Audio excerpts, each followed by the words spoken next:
I'm going to now hand over to Gordon, who's going to give us an introduction to the approach that North Somerset Housing have taken in the same area. Good morning, everyone. By contrast, North Somerset Housing are a much smaller organisation to Guinness Northern Counties. We manage 6,500 properties in the North Somerset area, not surprisingly, and we're very distinct in terms of the fact that we are within that former local authority boundary, because we stock transferred from North Somerset Council just over 5 years ago. When we transferred, our main priorities were the obvious ones. First of all, setting up the organisation, but also things like ensuring that we met the transfer promises that we made to tenants, and also the financial things around our loan covenants. We had to deal with new systems and processes and logistics around things like an office move. We also had to look at things like the TSA regulation and an impending audit commission inspection as well. So our focus was very much on starting the business and making sure that everything was running smoothly pretty much from day one. But of course we also had to make sure that we were delivering services and performing, and we had a whole host of action plans and performance indicators to help us in that respect. But what we didn't really have was a particularly well-structured means of managing that. We had methods, but what we didn't have was a performance management system, and that's what was really missing from our point of view. So we looked at how we could actually go out and find something that would help us in this respect, and we went to the market to look for a performance management system. And our executive team were the main drivers in this, and they started looking for something which was going to enable them to make sure that we were achieving our corporate plan objectives, that we had the strategic objectives from the individual strategies on track, that we were meeting all of those targets that we would set ourselves in that respect. And although it's a little bit of a cliche to use, but it's one that I like, and that's making sure that staff were tied into the golden thread, that there was some means that people throughout the organisation could see exactly what we were trying to achieve and whether or not we were actually on target for that. In short, what we were looking for was a balanced scorecard at various levels of the organisation, and although if we speak to the exec team about it now, they'd probably say, well, we couldn't actually write down what it was we wanted, but we knew very well what it would be when we saw it. And from that point of view, we set about the marketplace, and we bought a system called CoreView, which some of you may be familiar with. About 12 months on from that, we've used the services of one of my colleagues who's in the audience today, who's working pretty much full-time on implementing CoreView and getting that as the key tool within the organisation for all performance management, recording and monitoring. And as we sit here today, progress has been very good. We have our corporate plan monitored through that. All of the strategies, including my own, the ICT strategy, is monitored through that. And we're also producing individual work plans for teams out of that system.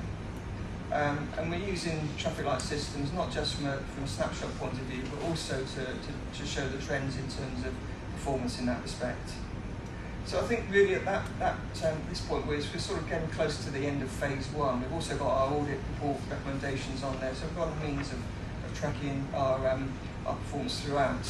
And I say we're probably at the end of phase one, and the downside of the way we said about this was that we're not actually clear what phase one was. When we got to the end of it, we didn't actually know because we hadn't clearly defined what it was going to be, and there have been some internal debates regarding that one. At the moment then, we're at a crossroads because we've achieved some part of what we set out to do. We wanted to make sure we had that tool in place to monitor the softer side of things. But operational data, that's where we're at now. And one of the things that we would be able to achieve at some point was to tie in our operational systems, our Northgate Housing Management System, our finance system, our HR system, to draw the information out of that and present it in a form that meant that we could have it readily available for staff in a fashion which was appropriate. But we're at that crossroads because we're now looking to see whether what CoreView offers us is the right way to do it, or whether we need to go to look at other means of doing it, such as SAP, for example. I'm sure there's plenty of other options that are available for us. So that's where we are. We're on hold to a certain extent with that one.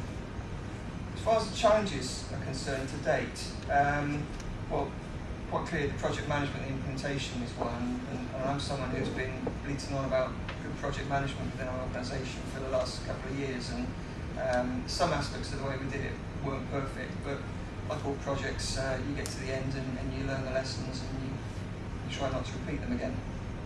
I was interested to hear Richard saying earlier that one of the barriers for most organisations is the culture, and ours is no different in that respect. Our board in particular have looked for information from us at a very detailed level. We've spoon-fed the information as and when they wanted it, so it's now very hard to wean them off that and give them what is an appropriate balanced scorecard for that level of the organisation, one where they can make strategic decisions around the organisation. And equally all the way down through, what we haven't clearly done is define what's a balanced scorecard for our exec team, what's a balanced scorecard for senior managers, and pass that information through. So that's something we still need to do some work on. I think we've struggled a little bit in terms of buy-in to the whole project, and that includes some senior managers in the organisation.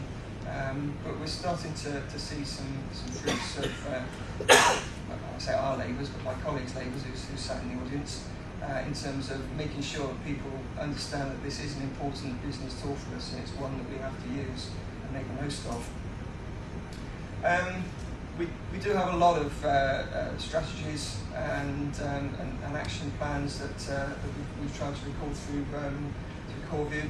And if anything, we probably need to be a little bit more realistic about what are the important ones and concentrate on those first, focus on the corporate plan and the key ones that are going to drive the business. So I think that's, again, something that we would learn from this. In terms of the changes, the things that from a personal point of view that I've noted have made a big difference. When we first started using CoreView, it was very much a case of we put the information in, how well are we doing about the ICT strategy, for example, and we get a traffic light, red, green or amber, and wow, if I'm managing the ICT strategy properly, I should know that anyway, so how does that help me in terms of the organisation? But what we've subsequently done is to put a lot more effort into the reporting information that comes out. So there is a value in actually putting this information in. I can see the value in it in terms of having action plans, work plans for individual teams. We can go into meetings with managers and say, how are we doing against this? Are we on track to meet the targets that we set ourselves as far as the strategy is concerned? And that's replicated throughout the organisation. And I think that's probably the way forward, is to make sure that we've got the key reporting information to allow us to make strategic decisions, whether it's at a board level, whether it's at a senior manager level, particularly when we look to revise our corporate plan in a few months' time and move forward as an organisation that's liable to quite a lot of change in the current environment. So that's on the Somerset Housing's performance management. Thank you, Gordon. That's perfect.